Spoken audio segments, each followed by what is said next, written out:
새해부터 공동체 성경 읽기가 더 가까워집니다. 교회 홈페이지 우측 하단 공동체 성경 읽기 아이콘을 클릭하시면 그날 읽어야 할 말씀으로 바로 연결됩니다.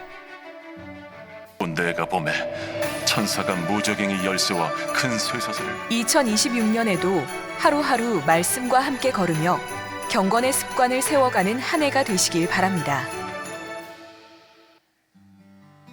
2026년 남성교회 협의회 신년 감사 예배가 1월 11일 오후 2시 부평성전 글로리아홀에서 있습니다. 남성교회 협의회 회원들의 많은 참석 부탁드립니다.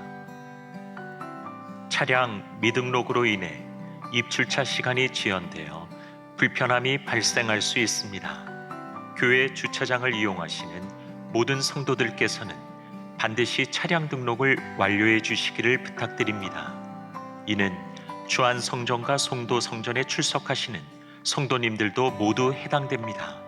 아울러 출차 시에는 앞차와의 간격을 충분히 유지해 주셔야 차단기가 정상적으로 작동합니다. 성도들의 적극적인 협조 부탁드립니다. 외국인 선교국이 국제예배국으로 새롭게 출발합니다.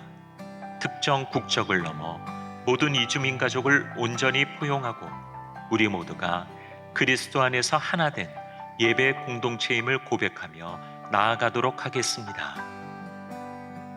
주안성전 다음 교육국과 함께하는 사랑의 연탄 나눔 행사가 1월 17일 오후 2시 인천 관내에 도움이 필요한 곳으로 찾아가 진행됩니다.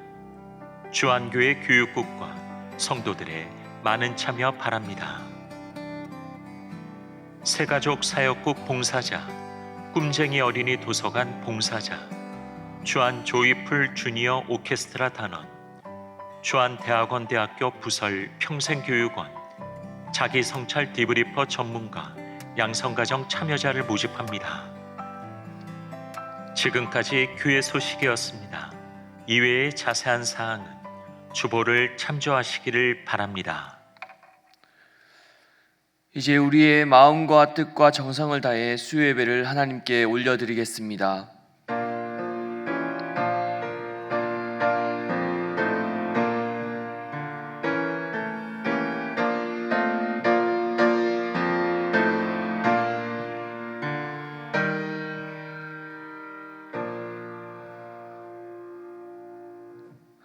사랑과 은혜가 풍성하신 하나님 아버지, 2026년 새해를 허락하신 주님의 은혜 가운데 오늘도 저희를 수요 오전 예배 자리로 인도하여 주심에 감사드립니다.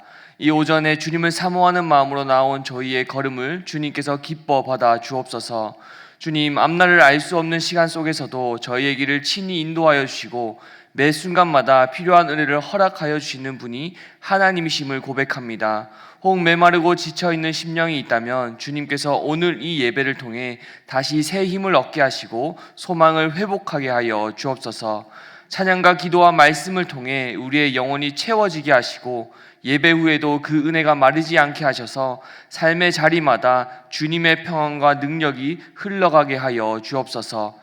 이 예배의 처음과 끝을 주님께 맡겨드리오며 우리의 예배를 기쁘게 받아주실 주님을 믿사오며 살아계신 예수 그리스도 이름으로 기원하옵나이다. 아멘. 찬송가 405장 주의 친절한 팔에 안기세 405장 함께 찬송하겠습니다.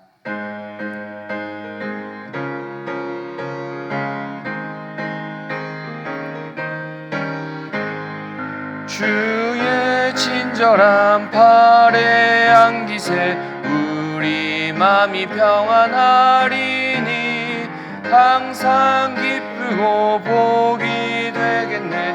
영원하신 팔에 안기세 주의 팔에 그 크신 팔에 안기세 주의 팔에 영원하신 팔에 안기세 날이 갈수록 주의 사랑이 두루 광명하게 비치고 천성 가는 길 편히 가리니 영원하신 팔에 안기세 안기세 주의 팔에 그 크신 팔에 안기세 주의 팔에 영원하신 팔에 안기세 주의 보좌로 나아갈 때에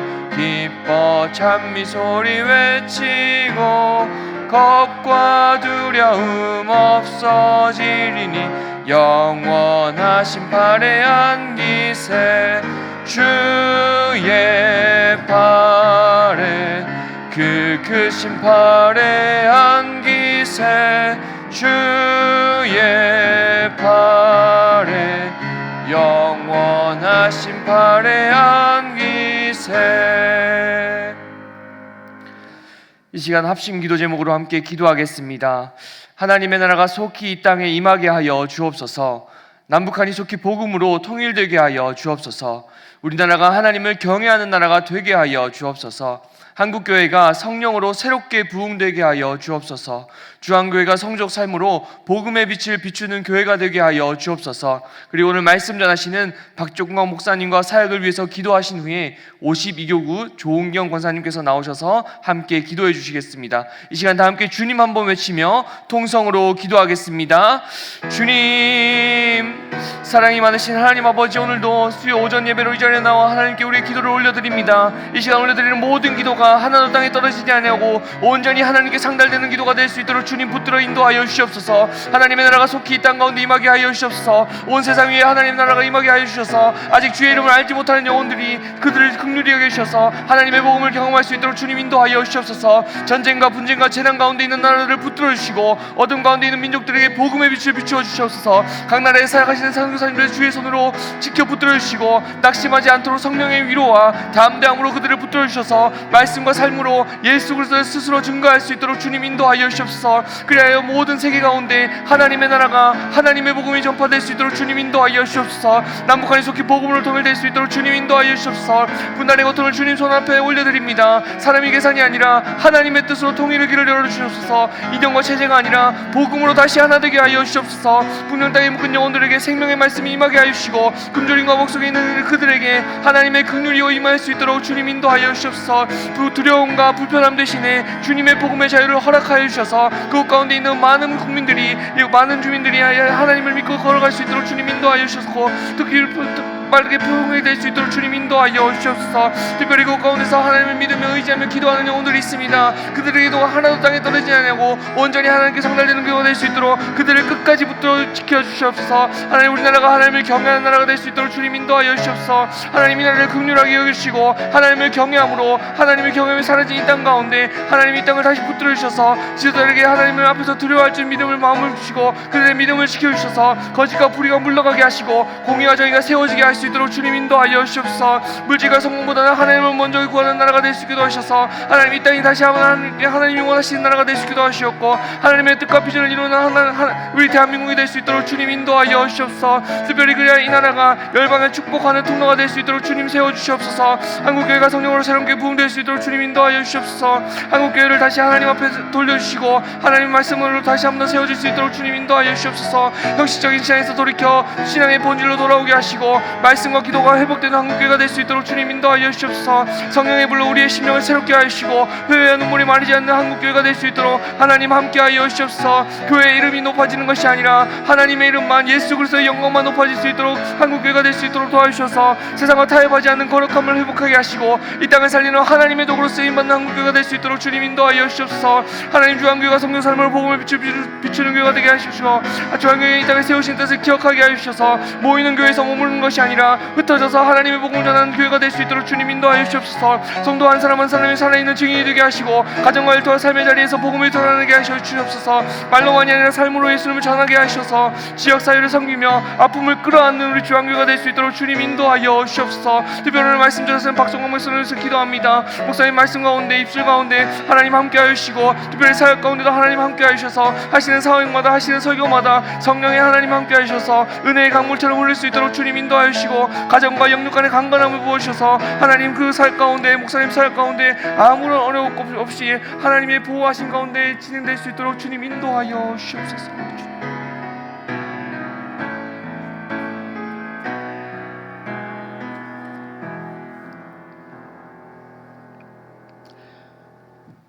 할렐루야. 사랑과 은혜가 풍성하신 하나님 아버지, 2026년 새해라는 큰 선물을 우리에게 안겨주시니 감사드립니다.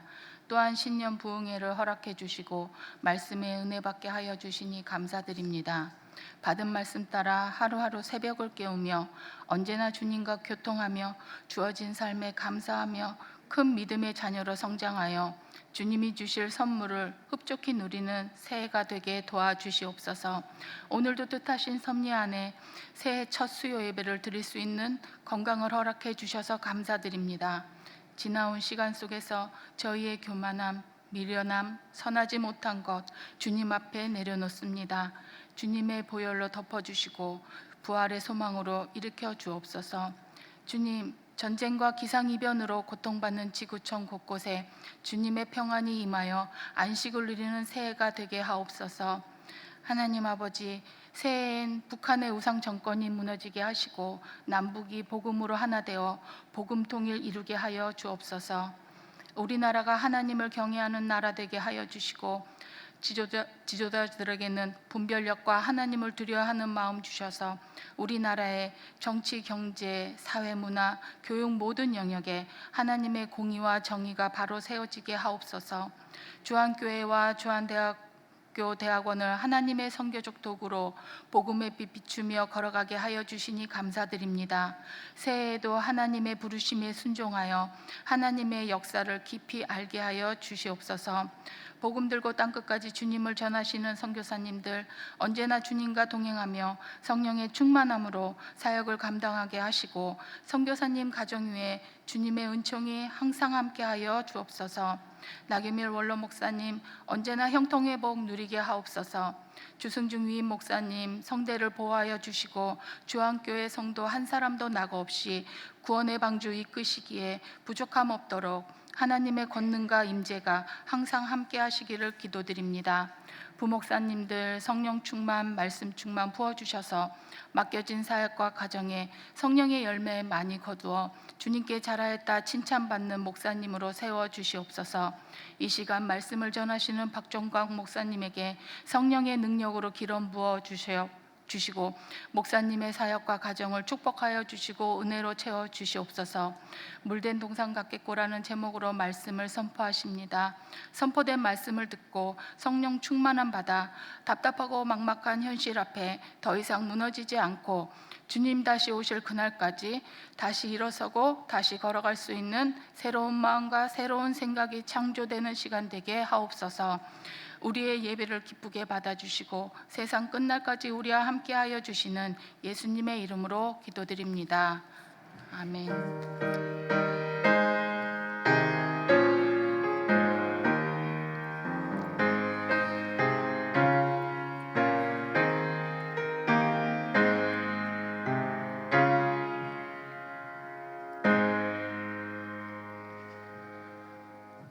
오늘 우리에게 주시는 하나님의 말씀은 구약 성경 이사야 58장 11절 말씀입니다. 제가 가진 성경으로 구약 1039면에 있습니다. 이사야 58장 11절 말씀입니다. 이제 하나님의 말씀을 봉독하겠습니다. 이 말씀을 봉독할 때에 살아계신 하나님의 음성을 다 함께 들으실 수 있기를 바랍니다. 하나님의 말씀입니다. 여호와가 너를 항상 인도하며 메마른 곳에서도 내 영혼을 만족하게 하며 내 뼈를 견고하게 하리니 너는 물된 동산 같겠고 물이 끊어지지 아니하는 샘 같을 것이라. 아멘.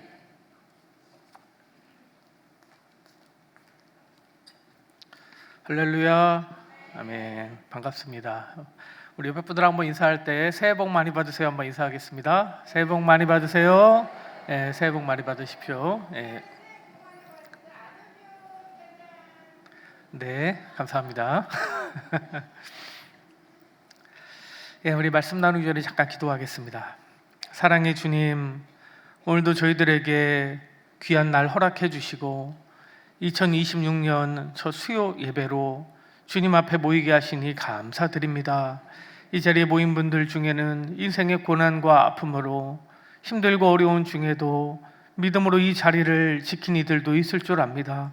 하나님 함께 말씀 나누고 기도할 때에 이들의 어깨에 메어진 모든 무거운 짐들이 다 내려지고 떠나가는 역사가 있게 하여 주시옵소서. 새해 우리를 향한 주님의 뜻 알게 하여 주셔서 그 말씀 붙들고 살아갈 때에 우리 인생길 가운데 놀라운 복과 은혜가 임하는 역사 있게 하여 주시옵소서. 부족한 종 입술에 주님 말씀 맡기셨사오니 이 말씀 대언할 때 주님의 음성만 들려지게 하여 주시옵소서. 예수님의 이름으로 간절히 기도하옵나이다. 아멘. 저희 작은 아버지가 특별히 좀 하나님의 뜻을 분별하여 알고 싶다는 소원이 있어서 40일 금식 기도를 하신다고 기도원에 들어가신 적이 있었습니다. 다 채우지 못하셨고 22일 정도 금식을 하시고 이제 집에 돌아오셨는데 기력이 어느 정도 회복된 뒤에 한 번은 저희 집에서 같이 식사할 때가 있어서 이제 식사를 하게 됐습니다. 근데 여러분 아시다시피 그렇게 길게 금식하신 분이 뭐 고기나 이런 거 드실 수 없잖아요. 그래서 아마 나물 위주로 이렇게 속이 편한 식사를 저희 어머니가 차려드렸던 것 같아요. 근데 저희 작은아버지가 그 음식을 드시면서 제가 볼 때는 뭐 제가 어렸으니까 제가 볼 때는 참 맛없는 반찬인데 그 작은아버지가 뭐라 하시냐면 야, 맛없는 게 없다, 맛없는 반찬이 없다 이러면서 너무 맛있게 드시는 게 아직까지 기억이 납니다. 여러분 금식이라는 것이 그렇게 어려운 겁니다. 금식은 자기의 힘을 내려놓고 자기의 욕구를 절제하고 하나님 앞에 가장 큰 자신의 간절함을 표현한 것이기 때문에 우리는 금식을 두고 가장 강력한 기도이자 또는 하나님 앞에 가장 큰 경건함을 표현하는 것으로 우리가 이렇게 알고 있습니다. 근데 여러분 오늘 다 읽지는 않았지만 이사야서 58장을 1절부터 쭉 읽어보면 하나님 앞에 우리가 지금 금식하고 있는데 하나님이 알아주시지 않는다고 탄식하고 있는 이스라엘 백성들의 이야기가 나옵니다. 그 힘든 금식을 날마다 하나님을 찾고 구하고 힘들게 금식을 하고 있는데도 하나님이 우리를 알아주시지 않고 우리의 목소리를 들어주시지 않는다고 탄식하며 소리 높여 우는 그런 백성들의 목소리가 이 이사야서 58장에 기록되어 있다는 겁니다. 금식이 얼마나 힘든 것인데 얼마나 가장 간절함을 표현하는 것인데 왜 하나님은 이 금식하며 자신의 경건함을 표현하는 이스라엘 백성들의 그 기도에 응답해 주지 않았던 것일까요? 여러분 또 오늘 본문 말씀을 통해서 그렇다면 오늘 읽은 이 물된 동산 같겠고라는 제목의 이 본문이 속한 이 말씀 너무나 큰 축복의 말씀인데 그렇다면 하나님은 어떤 이들의 기도에 응답하셔서 어떤 이들에게 물단 동산 같은 복을 내려주시는 것이지 우리가 이사야서 58장 말씀을 함께 읽으면서 그 답을 같이 찾아보려고 합니다.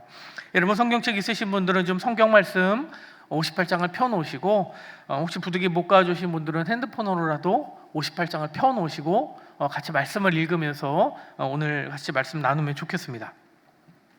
자, 먼저 이사야서 58장의 배경에 대해 좀 말씀을 드리겠습니다. 이사야서 58장은요 바벨론 포로기 이후 우리가 잘 아는 다니엘 같은 사람이 바벨론의 포로로 잡혀갔지 않습니까? 그 바벨론 포로기 이후 또는 직후의 상황을 배경으로 하고 있는 말씀으로 여겨집니다. 그러니까 바벨론의 포로로 잡혀갔다가 다시 이스라엘 땅, 가나안 땅에 귀환을 하는 겁니다. 자, 그래서 이사야서를 58장을 보시면 1절부터 9절까지는 금식을 중심으로 한 그 형식적인 신앙에 대해서 각성을 촉구하는 내용이 나옵니다. 금식 그렇게 하는 거 아니다. 너희들이 하는 금식에는 문제가 있다라고 책망하는 내용이 나옵니다. 그리고 이어지는 9절부터 12절까지는 타인에 대한 불의, 압제하고 괴롭히고 비방하고 거짓된 말을 하는 그런 것을 멈추고 사랑을 실천해야 한다. 그래야 이러이러한 복이 뒤따른다라고 하는 내용들이 9절부터 12절까지 나오고 있습니다. 자, 오늘 본문 대상자들인 이 이스라엘 백성들의 금식에 무슨 문제가 있었는가? 이들이 금식이라고 하는 외형적인 모습은 갖추고 있었다라는 거예요. 그런데 이들이 정말 금식을 하면서 함께 하나님 앞에 드려야 할 무언가를 이들이 드리지 않았다라는 겁니다. 금식이라는 것은 삶의 즐거움을 끊는 겁니다. 쾌락을 끊는 겁니다. 하나님께 그들의 목소리와 간구를 올려드리기 위해 하는 겁니다. 또 금식을 통해 하나님이 주시는 능력을 받아서 우리가 그동안 실천하고 싶었어도 하지 못했던 것을 실천하게 되는 것, 순종하기 힘들었던 말씀에 순종할 수 있는 능력을 얻게 되는 것, 그것이 바로 금식의 목적인 겁니다. 그래서 하나님의 그 뜻을 알게 되고 그 뜻을 따라서 가난하고 약한 이들을 섬기기 위한 것, 이것이 금식이어야 하는데, 이 포로 생활을 마치고 돌아온 이스라엘 백성들은 겉으로는 금식을 합니다. 하나님을 날마다 찾는 것처럼 보이기는 합니다. 근데 그러면서 이들이 하나님 앞에 드려진 것은 무엇이냐? 채무자를 포함한 사회적 약자들에게 흉악한 결박과 멍해를 지어 압제했더라는 겁니다. 그리고 유리하는 빈민들, 헐벗은 이웃들, 그리고 자기와 가깝게 지내는 이들이 힘들어할 때 그들을 피해 숨었더라는 겁니다. 그래서 여러분 성경 말씀 이사야서 58장 4절 5절 말씀을 한번 보시면 이렇게 말씀합니다. 너희의 오늘 금식하는 것은 너희의 목소리를 상달하게 하려는 것이 아니니라. 그런 식으로 금식하면 그거 하나님 앞에 그 목소리가 상달되지 않는다라는 겁니다. 또 이어서 이것이 어찌 내가 기뻐하는 금식이겠느냐, 이렇게 하나님만 말씀하시면서 이스라엘 백성들을 책망하고 탄식하셨던 겁니다. 자, 그렇다면 하나님이 기뻐하시는 금식이란 어떤 모습이겠습니까? 여러분, 성경은 하나님이 이 성경 말씀에서 어느 기간 정도 금식해야 내가 응답한다 그렇게 말씀하지 않습니다. 얼마나 간절하게 굶주리고 괴로워해야 하나님이 응답한다 그렇게 말씀하지 않습니다. 하나님이 정말 기뻐하시는 금식은 어떤 것인가? 6절 이하의 말씀을 보시면 6절에 내가 기뻐하는 금식은, 근데 여러분 여기서 이 금식이라는 말은 그냥 금식으로만 여러분이 읽지 마시고 내가 기뻐하는 경건은, 내가 기뻐하는 신앙생활은 이렇게 읽으셔야 되는 겁니다. 내가 기뻐하는 금식은, 내가 기뻐하는 경건은 흉악의 결박을 풀어주며 멍에의 줄을 끌어주며 압제당하는 자를 자유하게 하며 모든 멍에를 꺾는 것이 아니겠느냐. 이스라엘 백성들은 포로 생활을 마치고 돌아온 그 땅에 살아가는 이들 중에 어려운 이들, 힘없는 이들, 그들을 압제하고 그들을 얽매였다라는 겁니다. 여러분, 하나님이 우리에게 정말 바라시는 금식과 경건함과 신앙생활은 하나님과만 소통하는 그게 아니라는 겁니다. 하나님과만이 아니라 나의 그 이 수평적인 이웃과의 관계, 사람들과의 관계, 그것 또한 하나님 앞에 함께 드려야 할 경건의 모습이라는 겁니다. 또 9절 후반부 말씀을 보면 만일 너희가 너희 중에서 멍에와 손가락질과 허망한 말을 제하여 버리고, 하나님이 원하시는 금식에는, 하나님이 원하시는 신앙생활에는 이러한 것들이 없어져야 되는 것이 또한 동반돼야 된다는 겁니다. 자, 여기서 우리가 알 수 있을지 하나님은요, 금식하지 마라, 내가 그런 금식 안 받으니까 금식하지 마라 그렇게 말씀하지는 않으셨어요. 다만 정말로 바른 금식이 뭔지, 하나님이 기뻐하시는 경건이 뭔지를 그 방향을 분명하게 잡아주시더라는 겁니다. 즉 금식의 본질은 무엇인가? 단지 자기 절제를 통해 나를 괴롭히는 것을 보여주는 것만이 아니라 하나님의 뜻 실천, 하나님의 뜻, 즉 이웃과 세상을 향한 정의와 사랑의 실천에 있다라는 겁니다. 이스라엘 백성들이 한 금식은 어떤 금식이었습니까? 자기 자신에게만 집중된 종교 행위였다라는 겁니다. 그러나 하나님이 원하시는 금식은 압제에서 해방시키는 금식, 묶인 자를 자유롭게 하는 금식, 사회적 약자의 고통을 외면하지 않는 금식이라는 겁니다. 그래서 이사야서 58장 7절과 10절 말씀을 같이 한번 보시면 7절에 이렇게 말씀하고 있어요. 줄인 자에게 내 양식을 나누어 주며 유리하는 빈민을 집에 들이며 헐벗은 자를 보면 입히며 또 내 곤욕을 피하여 스스로 숨지 아니하는 것이 아니겠느냐. 또 10절 말씀입니다. 줄인 자에게 내 심정을 동하며 괴로워하는 자의 심정을 만족하게 하면. 여러분, 참 놀라운 말씀이지 않습니까? 우리가 하나님 앞에 간절히 기도하고 금식해서 하나님의 응답을 우리가 받고자 할 때에 우리가 간절하게 하나님께 기도드리는 것만 있어서는 안 된다라는 거예요. 내 이웃에 있는, 내 주변에 있는 이들의 아픔, 그들 외면하면 하나님도 외면하신다는 겁니다. 근데 반대로 그들의 아픔에 내 마음을 같이 움직여서 그들의 괴로움을 외면하지 않고 그들에게 내 손을 내밀면 하나님 역시 우리를 외면하지 않고 우리에게 손을 내밀어 주신다라는 겁니다. 그래서 여러분, 우리는 이 본문 말씀 통해서 금식이라는 것은, 하나님 앞에 경건하다는 것은 얼마나 긴 시간 먹지 않았느냐, 내가 얼마나 무릎 꿇느냐만 중요한 것이 아니라 그에 합당한, 하나님이 정말 기뻐하시는 그런 삶의 방향을 우리가 하나님께 함께 올려드리고 있느냐, 형식과 내용이 함께 채워진 신앙생활을 하고 있느냐, 수직적인 것뿐만 아니라 수평적인 것, 하나님과의 관계뿐만 아니라 사람과의 관계도 우리가 잘 하고 있느냐, 그것이 중요하다라는 겁니다. 근데 여러분, 여기서 우리가 이런 질문을 하게 됩니다. 나 혼자 살기도 너무너무 힘든데 내가 뭘 어떻게 더 이상 할 수 있습니까? 소위 내 코가 석잔데 내가 누구를 돌볼 수 있습니까? 내가 오죽하면 금식을 하겠습니까? 내 문제도 내가 감당이 안 돼서 너무너무 힘든데 내가 어떻게 더 누구를 돕습니까? 우리가 그렇게 생각하게 됩니다. 근데 여러분, 그것은 금식의 목적, 정말로 하나님이 기뻐하시는 금식의 목적이 무엇인가를 정확히 알게 된다면 그럼에도 불구하고 우리가 그것을 실천할 수 있는 길을 찾을 수가 있더라는 겁니다. 수서교회 황명한 목사님이라는 분이 이 금식에 대해서 이런 말씀을 하셨습니다. 금식이라는 것은 욕심을 버리고 하나님으로 배부르는 것이다. 참 멋진 말이지 않습니까? 한번 따라해 보겠습니다. 금식은 욕심을 버리고 하나님으로 배부르는 것이다. 예. 우리는 금식 생각하면 음식만 버려야 된다고 생각해요. 근데 우리가 금식을 통해서 정말 버려야 될 것은 단지 음식만이 아니라 내 욕심이라는 겁니다. 욕심. 그리고 무엇으로 나를 채우는 것인가? 하나님으로 나를 채워서 배부르게 하는 것이 금식이라는 거예요. 신명기 8장 3절 말씀에 보면 이런 말씀이 있습니다. 사탄의 시험 앞에 예수님이 이렇게 선언하셨죠. 사람이 떡으로만 사는 것이 아니요 하나님의 입에서 나오는 말씀으로 사는 것이다. 떡이 아니라 하나님의 말씀에 의지해서 살아가려고 하는 이들이 하나님의 그 뜻을 이루고 실천해낼 수가 있더라는 겁니다. 그래서 금식은 내가 원하는 것을 이루기 위한 것이 아니라 내 욕심을 버리고 하나님으로 충만해지기 위해서 하는 것이 금식인 겁니다. 단지 금식만이 아니라 우리가 하나님 앞에 올려드리는 모든 봉사와 예배와 신앙생활과 경건함, 그 모든 것의 목적은 내가 이렇게 하니 하나님이 나 뭐 주시겠지, 그것이 아니라 내가 내 뜻을 버리고 내 욕심을 버리고 하나님으로 충만해져서 하나님의 뜻을 분명히 알고, 그 하나님의 뜻이 무엇인가? 여러분, 성경에 곳곳에 나와 있는 하나님의 가장 큰 뜻 두 가지가 뭐냐면 바로 정의와 사랑의 실천입니다. 오늘 이사야서 58장에서도 얘기하는 이 두 가지가 바로 정의와 사랑의 실천이에요.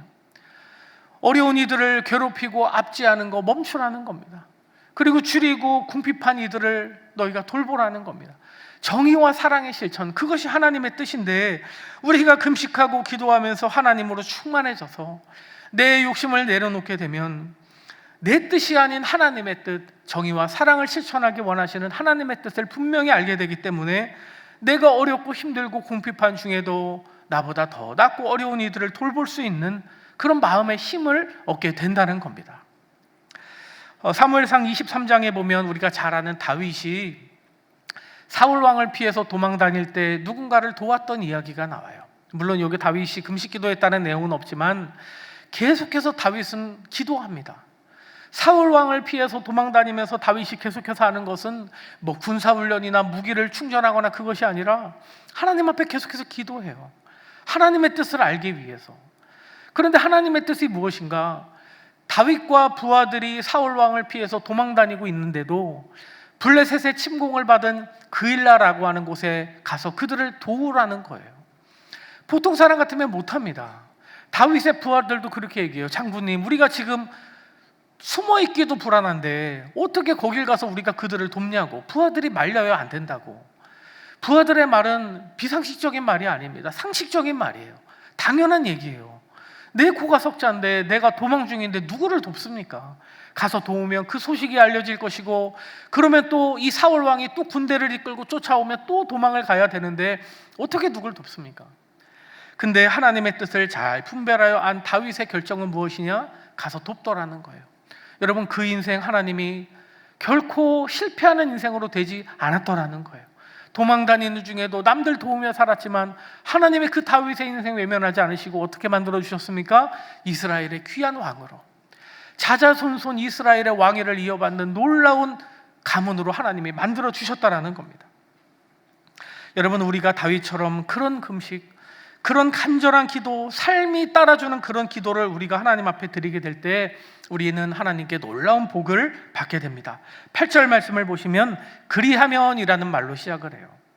자, 그리하면 하나님이 기뻐하시는 형식과 내용을 모두 갖춘 신앙생활, 기도, 경건함을 하나님 앞에 드리는 이들에게 하나님이 이러한 복을 주신다라는 겁니다. 여러분, 말뜻이 그렇게 어렵지 않습니다. 그냥 읽으면 듣기만 해도 참 좋은 얘기구나라는 거 우리가 알 수 있어요. 9절 말씀 보시면 그리하면 내 빛이 8절입니다. 그리하면 내 빛이 새벽같이 비칠 것이며 내 치유가 급속할 것이며 내 공의가 내 앞에 행하고 여호와의 영광이 내 뒤에 호위하리니. 9절입니다. 내가 부를 때에는 나 여호와가 응답하겠고 내가 부르짖을 때에는 내가 여기 있다 하리라. 아멘. 여러분, 놀라운 말씀입니다. 하나님이 우리가 부르짖을 때 하나님이 응답하겠고, 우리가 부르짖을 때 하나님이 나 여기 있다 이렇게 말씀해 주신다라는 거예요. 어떤 이들에게? 그냥 무조건 기도, 무조건 금식만 하는 이들이 아니라 오늘 본문에 나와 있는 하나님이 기뻐하시는 정의와 사랑을 실천하는 이들에게 우리 하나님이 이렇게 해주신다 약속하고 있다라는 겁니다. 하나님이 기뻐하시는 경건이라는 것은, 하나님이 기뻐하시는 신앙생활은 우리 개인적인 회복뿐만 아니라 하나님과의 관계의 회복으로도 응답이 된다라는 겁니다. 여러분, 가끔 그런 생각 하실 때 있으시죠? 내가 요즘 기도가 막힌 것 같아. 뭔가 하나님의 그 기도의 줄이 내가 요즘 좀 끊어진 것 같아. 가끔 그런 생각 하실 때 있으시죠? 여러분, 왜 그럴까요? 그냥 무조건 하나님과의 관계만 문제가 있기 때문에 그럴까요? 오히려 그렇지 않습니다. 나와 함께하는 이웃들과 때로는 교회 성도님들과의 관계에 문제가 있을 때 때로는 내가 기도줄이 막힌 것 같다는 생각을 합니다. 그래서 여러분, 그 기도줄을 회복하려면, 하나님과의 막힘을 회복하려면 우선적으로 풀어야 할 것이 바로 사람들과의 관계입니다. 내 마음에 불편한 사람이 있고 미운 사람이 있고 답답하게 여기는 사람이 있으면 그 기도줄도 함께 막히는 거예요. 그래서 여러분, 함께 기도하실 때 내 이웃들과의 관계를 잘 점검하시고, 내가 내 이웃들과의 관계 속에서, 사람들과의 관계 속에서 하나님의 뜻을 내가 지금 실천하고 있는가, 그것을 잘 살펴보시기를 바랍니다. 10절 이하의 말씀은 앞선 내용을 다시 한번 반복하면서 정의와 사랑을 실천하는 이들에게 하나님이 주신 놀라운 약속을 다시 한번 선언하고 있습니다.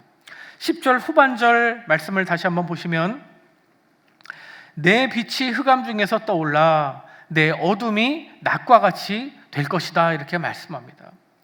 흑암 중에, 때로는 마음이 답답하고 힘들어서 내가 어둠 속에 있는 것 같다 느낄 때가 있는데, 빛이 흑암 중에 떠올라서 그 어둠이 낮과 같이 될 것이다, 주님이 이렇게 약속하고 있습니다.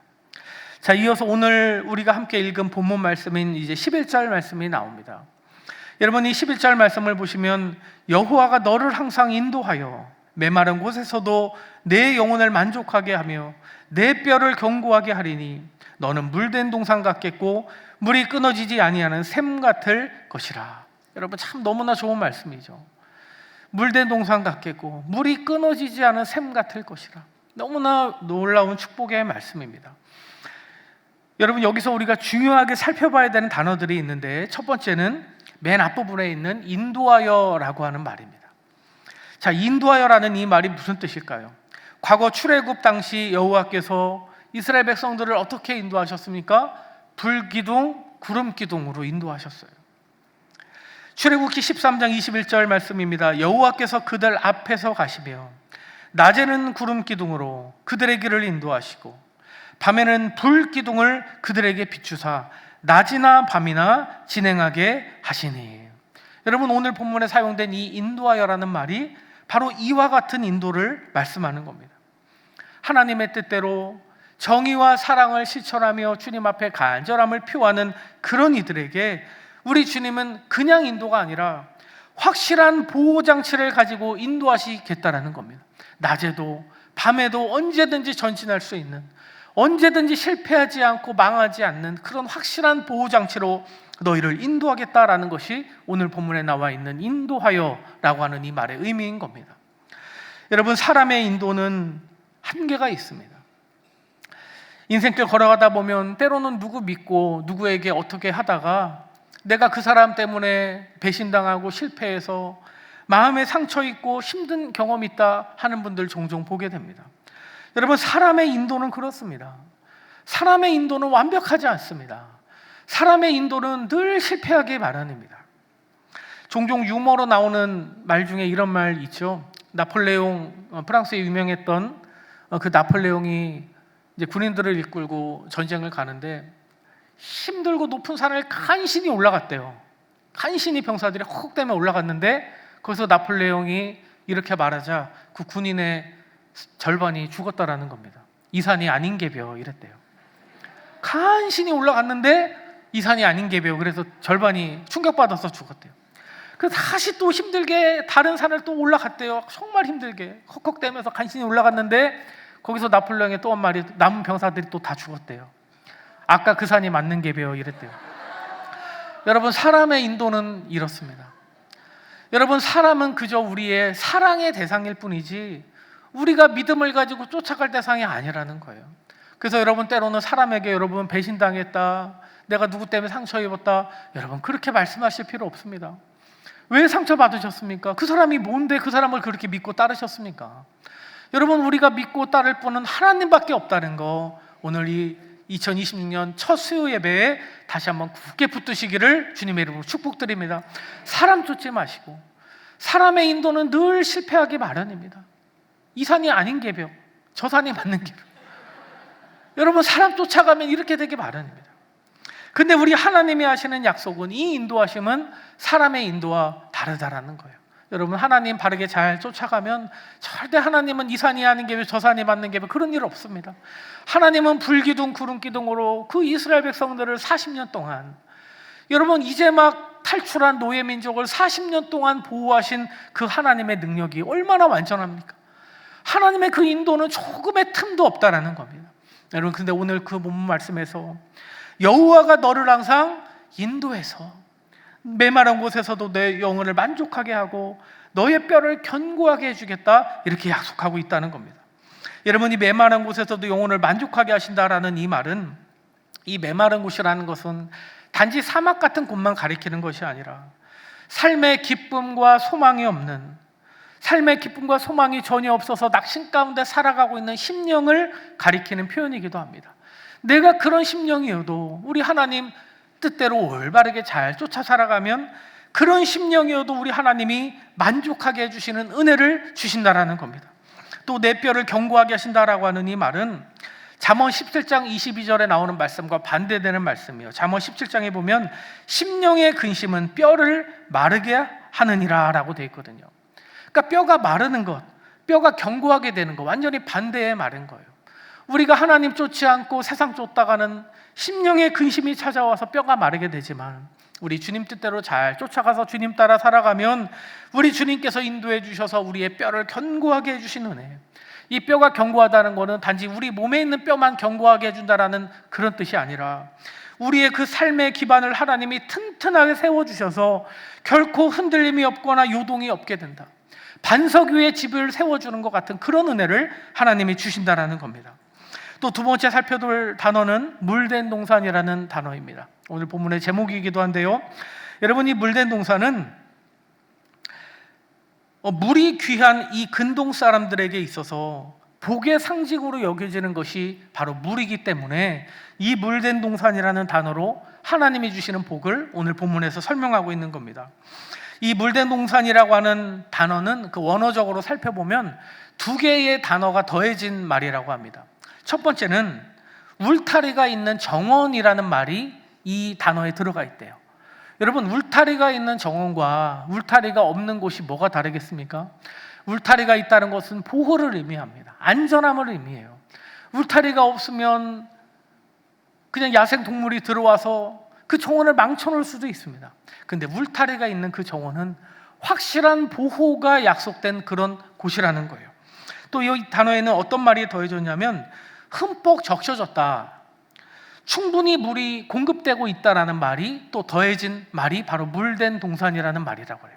그러니까 우리가 동산이라고 해서 마치 뭐 넓은 언덕에 있는 그냥 야생 어떤 이제 박해 있는 그냥 그런 동산을 우리가 떠올리기 쉬운데, 오늘 본문에서 약속하고 있는 이 물된 동산이라는 것은 물이 충분하게 공급되고 있는, 물이 아주 충만하게 있는 곳에 있는 울타리로 막아서 보호를 받고 있는 그런 정원을 가리키는 말이 바로 물된 동산이란 말입니다.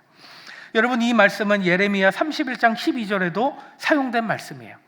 예레미야의 말씀에 보면 그들이 와서 시온의 높은 곳에서 찬송하며 여호와의 복 곧 곡식과 새 포도주와 기름과 어린 양의 떼와 소 떼를 얻고 크게 기뻐하리라. 그 심령은 물된 동산 같겠고 다시는 근심이 없으리로다 할지어다. 여러분, 여기서 이 물된 동산이라는 말 역시 단지 어떤 외적인 경제적인 것만 말씀하는 것이 아니라 우리 심령에 우리 하나님이 부어주시는 놀라운 은혜가 충만해져서 계속해서 은혜가 마음속에서 넘쳐나고 기쁨이 넘쳐나고, 그리고 사람의 여러 가지 시험과 공격으로부터 우리 하나님이 우리 마음을 든든하게 울타리가 돼서 지켜주셔서 우리 마음이 사람으로부터 상처받지 않고 사단으로부터 공격받지 않고 주님 뜻 안에서 평안함을 누리는 그런 상태를 표현하는 것이 바로 물된 동산이란 말의 의미인 겁니다. 여러분, 이 물된 동산이라는 단어와 가장 좀 비슷한 표현이 있는데 바로 시편 1편 3절에 나오는 시냇가에 심겨진 나무, 여기서 이 시냇가를 상징하는 말이 이와 비슷한 말입니다. 여러분, 이 시편에 사용된 시냇가라는 말은 우리가 자연에서 흔하게 볼 수 있는 그런 자연적으로 흐르는 시냇물이 아니라 인공수로 사람들이 인위적으로 원래는 물이 흐를 수 없는 곳을 파고 울타리를 세워서 흐르게 만든 그런 시냇가를 상징하는 것이 바로 시편 1편 3절에 나오는 시냇가의 의미입니다. 그러니 인공적으로 만들었기 때문에, 인공적으로 사람들이 만들었기 때문에 그곳은 물이 마르지 않는 거예요. 늘 물이 흐르는 것이고 메마르지 않는 그런 복이 있다는 것입니다. 또 세 번째로 우리가 살펴볼 말은 끊어지지 아니하는 샘이라는 말입니다. 여러분, 이 말은 앞서 물된 동산과 비슷한 의미를 나타내긴 하는데, 이 부분은 이사야서 55장 1절에 우리가 많이 들어본 아주 유명한 초청의 말씀, 오호라 너희 목마른 자들아 물로 나오라, 여기에 사용된 이 물이라는 말과 비슷한 의미를 갖고 있습니다. 즉, 하나님이 기뻐하시는 정의와 사랑을 실천하는 성도의 삶에는 하나님의 그 공급이 끊어지지 않을 것이다라는 그런 말씀인 거죠. 여기서 우리가 끊어지지라고 이 번역된 말의 그 본래 의미는 거짓말하다, 속이다라는 말이라고 해요. 그러니까 원래 이 원어로는 거짓말하지 아니하는 셈, 속이지 않는 셈이라고 원래는 돼 있는데, 성경을 번역하는 분들이 좀 쉽게 이제 의미를 주기 위해서 끊어지지 않다라고 이렇게 번역을 한 겁니다. 여러분, 물이 거짓말하지 않는다, 샘이 거짓말하지 않는다, 이게 무슨 뜻일까요? 어떤 샘에 가서 내가 물을 찾고자 어떤 샘에 갔는데 물이 끊어지지 않고 퍼내도 계속해서 물이 나오는 거예요. 그런 샘을 뭐라고 가리키느냐? 거짓말하지 않는 샘이다, 속이지 않는 샘이다라고 얘기하는 겁니다. 우리가 그 샘에 갔을 때 실족하거나 실망하는 일이 없는 샘, 그 샘을 가리켜서 성경은 속이지 않는 샘이다라고 얘기하는 거예요. 그래서 우리는 이거를 의역해서 끊어지지 아니하는 샘이다라고 이해하는 겁니다. 여러분, 왜 성경에서 오늘 본문에서 특별히 이 물이라고 하는 이미지를 계속해서 얘기할까요? 여러분, 우리와 달리 이 이스라엘이 있는 그 지역은요, 우리와는 환경이 참 많이 다른 곳입니다. 여러분, 특별히 작년에 우리 비가 참 많이 왔죠? 비가 많이 와서 우리나라도 우기가 생겼나라고 할 정도였어. 너무 비가 자주 와가지고. 근데 이 이스라엘이 속한 이곳은요, 우기와 건기가 뚜렷하게 나눠져 있어서 11월부터 4월 정도까지의 우기 기간에만 비가 내리고 그 외에는 비가 거의 내리지 않는 그런 곳입니다. 강수량이 너무너무 적습니다. 우기 때만 비가 내립니다. 그리고 사막과 반건조한 지대가 광범위하게 존재하는 곳입니다. 그리고 농업사회였죠, 당시에는. 그래서 이 고대 사회에서 물이라는 것은 곧 농업을 의미했고 자신들의 생명줄을 의지했습니다. 물이 없으면 농사도 지을 수 없고 굶어 죽게 되는 거예요. 근데 반면에 물이 풍부하면 농사도 잘 지을 수 있고 모든 것이 풍성해지는 것이 바로 물이기 때문에 오늘 본문에서는 이 물이라고 하는 것을 가져와서 하나님이 우리에게 베풀어 주실 복을 상징적으로 표현해 주고 있는 겁니다. 물이라는 것은요, 통제가 되면 복이지만 통제가 안 되면 홍수가 됩니다. 또 없으면 가뭄이 됩니다. 그런데 하나님의 은혜 가운데 잘 통제된 상황 속에서 흘러넘치는 물은 우리의 개인뿐만 아니라 우리의 사회, 우리가 속한 공동체까지도 번영하게 만들어주는 그런 복이라는 겁니다. 제가 꽤 오래전에 저도 금식 기도를 하러 기도원을 찾았던 적이 있었습니다. 여러분, 저는 우리 아버지로부터 교육을 어떻게 받았냐면 하나님이 주신 밥을 왜 안 먹고 금식을 하냐, 많이 먹고 힘내서 기도해라, 이렇게 정신교육을 받고 자란 사람이라 금식을 자주 하거나 그러지는 않았습니다. 근데 나름 저도 뭔가 인생에 좀 힘든 고민거리가 생겨서 기도원을 스스로 찾게 됐어요. 그래서 뭐 며칠 할지 정하지는 않았지만 어쨌든 하나님의 응답을 구하면서 기도원에 갔는데 하나님이 하루 만에 응답을 하셔가지고 하루만 하고 왔습니다. 역시 하나님, 내가 금식을 오래 하는 걸 원치 않으시는구나, 그런 마음으로 왔어요. 근데 제가 하루 만에 받은 응답이 뭐냐면, 제가 갖고 있던 그 문제, 내 마음에 하나님이 주시는 응답은 뭐냐면 사람 사랑, 용서, 결국은 그게 하나님의 응답이었어요. 여러분, 우리는 이 사람과의 관계의 문제를 가끔은 대수롭지 않게 여길 때가 많습니다. 내가 하나님 앞에 이 정도 봉사하고 하나님 앞에 이 정도 헌금하고 내가 하나님 앞에 이렇게 충성하면 됐지, 뭐 내 주위 사람들, 뭐 그 사람들 관계야 뭐 싸울 수도 있는 거고 다툴 수도 있는 거고, 우리는 그렇게 여길 때가 많아요. 근데 여러분, 우리와 함께하는 사람들과의 속에 갈등이 있고 아픔이 있고 서로 다툼이 있는 것은 하나님과의 관계에도 영향을 끼치는 겁니다. 그래서 제가 기도하면서 우리 하나님이 주신 응답은 용서하고 사랑으로 품어라. 근데 여러분, 가끔 그런 생각 들죠. 내가 용서하려고 해도 내가 용서가 안 되는데 내가 어떡하냐고. 근데 여러분, 그런 용서가 진짜 하나님이 기뻐하는 용서라는 거예요. 여러분, 지나가다가 누가 어깨 툭 부딪혔는데 아이고 죄송합니다 이러면서 가면 여러분 용서가 안 되시겠어요?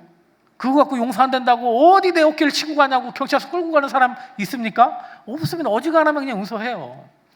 그러니까 그런 거는 용서할 거리가 아니라는 거예요. 하나님 볼 때 그건 세상 사람들도 할 수 있는 거잖아요. 근데 날 위해서 생명 주신 주님에 대한 그 사랑을 깊이 체험한 사람이라면 용서할 수 없어도 그냥 이 악물고 나는 용서합니다 선언하고, 보복하지 않고 내가 나쁘게 말하지 않고, 그래도 내 마음에서 마치 내가 너무너무 사랑하는 사람 대하듯 내가 그렇게 대하겠다 결단하고 주님 앞에 나가는 것이 하나님이 진짜 기뻐하는 용서라는 겁니다. 여러분, 오늘 이 본문 말씀 단순한 위로의 말씀이 아닙니다. 그리고 아무에게나 주어지는 축복의 말씀도 아닙니다. 불의를 끊고 이웃을 외면하지 않고 하나님 앞에 형식과 내용을 다 갖춘 신앙을 하나님 앞에 올려드리는 이들에게 우리 하나님이 주시는 약속의 말씀이 바로 오늘 읽은 본문의 말씀인 겁니다. 너는 물된 동산 같겠고 끊어지지 아니하는 샘 같을 것이라. 하나님은 오늘 이 순간에도 우리를 이러한 복의 자리로 우리를 부르고 계십니다. 여러분, 하나님 앞에 진실되게 찬양하고 예배하고 하나님께 올려드리는 만큼 여러분, 이웃에게도 같은 사랑과 정의를 잘 베풀고 실현하셔서 올해 2026년 우리의 삶 가운데 하나님의 그 인도하심과 또 하나님의 그 물된 동산과 끊어지지 아니하는 샘과 같은 복이 우리에게 이루어질 수 있기를 주님의 이름으로 축원드립니다. 아멘. 우리 시간 같이 한번 물된 동산 같겠고라는 이 찬양을 함께 해보길 원하는데요. 우리 주일 저녁 예배 나오시는 분들은 아마 늘 부르셔서 잘 아실 거예요. 오늘 읽은 이 이사야 58장 11절 말씀을 그대로 찬송으로 만든 건데, 혹시 잘 모르시는 분들은 마음에 손을 얹고 한번 잘 가사를 묵상해 보시고, 우리 아는 분들은 저와 같이 한번 힘차게 부르며 고백했으면 좋겠습니다. 주님 너를 항상 인도하시리. 주님 너를 항상 인도하시리. 메마른 땅에서도 너를 만족시키리. 너는 물된 동산 같겠고 마르지 않는 샘 같으리. 너는 물된 동산 같겠고 마르지 않는 샘 같으리. 우리 손을 펴서 축복하면서 하겠습니다. 주님 너를 항상 인도하시리. 메마른 땅에서도 너를 만족시키리. 너는 물된 동산 같겠고 마르지 않는 샘 같으리. 너는 물된 동산 같겠고 마르지 않는 샘 같으리. 이 시간 우리 함께 합심해서 한번 기도하겠습니다. 하나님, 올해 우리가 금식만 아니라 기도만 아니라 우리 하나님이 기뻐하시는 정의와 사랑을 실천하는 삶, 선교적 삶을 살아내서 우리 주님의 인도해 주시고 우리 주님의 베풀어 주시는 물된 동산과 마르지 않는 샘과 같은 인생길 살게 하여 주시옵소서. 우리 이 제목 가지고 간절하게 우리 주님 한번 부르고 함께 기도하겠습니다. 주님, 살아서 역사하시는 아버지 하나님, 오늘도 저희를 귀한 예배 자리로 불러주시니 감사합니다. 하나님, 때로는 우리가 간절하게 주님 앞에 아뢰며 기도하지만 하나님, 그럼에도 불구하고 우리의 기도가 주님 앞에 상달되지 않을 때가 있습니다. 주님, 우리들의 삶이, 우리 이웃과의 삶이, 우리 가족과의 삶이, 우리 교회 성도들과의 삶이 막힌 것이 있지는 않은지, 주님 주시는 정의와 사랑을 실천하지 못한 것이 있지는 않은지 되돌아보고 반성케 하여 주시고 우리 주님 주시는 은혜로 넉넉히 용서하고 넉넉히 사랑하며 우리 하나님이 베풀어 주시는 은혜 가운데 우리 하나님의 인도하심을 받고 우리들의 인생에 물된 동산 같고 끊어지지 않는 샘과 같은 복이 우리에게 임하게 하여 주시옵소서. 주님, 우리는 연약하고 부족합니다. 우리들의 삶을 우리 성령께서 우리와 통행하여 주시고 우리를 인도하여 주셔서 우리의 삶 가운데 놀라운 충만함이 임하는 역사 있게 하여 주시옵소서. 사랑과 은혜가 충만하신 하나님, 연약한 저희들을 부르사 주님의 자녀 삼아주시고 우리를 귀한 축복의 자리로 불러주심에 감사드립니다. 하나님, 우리가 이웃과의 삶이, 사회에서의 삶이 하나님과의 앞에서의 삶과 같게 하셔서 우리 주님 예비하신 그 놀라운 복, 주님의 인도하심으로 우리의 삶이 메마른 땅에서도 늘 만족하며 우리의 뼈가 견고해지며 우리의 삶의 물든 동산 같고 마르지 않는 삶과 같은 복이 우리 모두에게 임하는 역사 있게 하여 주시옵소서. 그래서 우리를 통해 우리를 만나는 많은 이들도 그들의 마음에 평안과 은혜를 함께 누리는 역사가 있게 하여 주시옵소서. 이 모든 간구 우리 주 예수님의 이름으로 간절히 축복하며 기도하옵나이다. 아멘. 이 시간 다 함께 일어나셔서 찬송가 370장 주 안에 있는 나에게 찬송하겠습니다. 찬송가 370장입니다.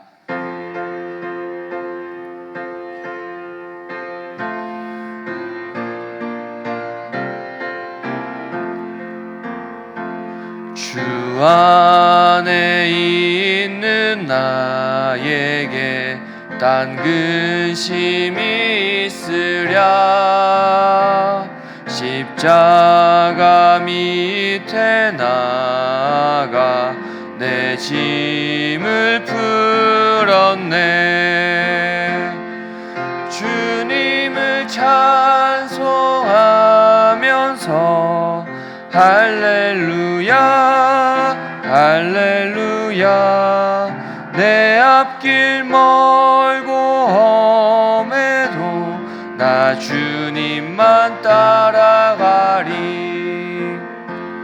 그 두려움이 변하여 내 기도 되었고 전날의 한숨 변하여 내 노래 되었네. 주님을 찬송하면서 할렐루야 할렐루야. 내 앞길 멀고 험해도 나 주님만 따라가리. 내 주는 자비하셔서 늘 함께 계시고 내 궁핍함을 아시고 늘 채워주시네. 주님을 찬송하면서 할렐루야 할렐루야. 내 앞길 멀고 험해도 나 주님만 따라가리. 내 주와 맺은 언약은 영불변하시니 날아가기까지는 늘 보호하시네. 주님을 찬송하면서 할렐루야 할렐루야. 내 앞길 멀고 험해도 나 주님만 따라가리.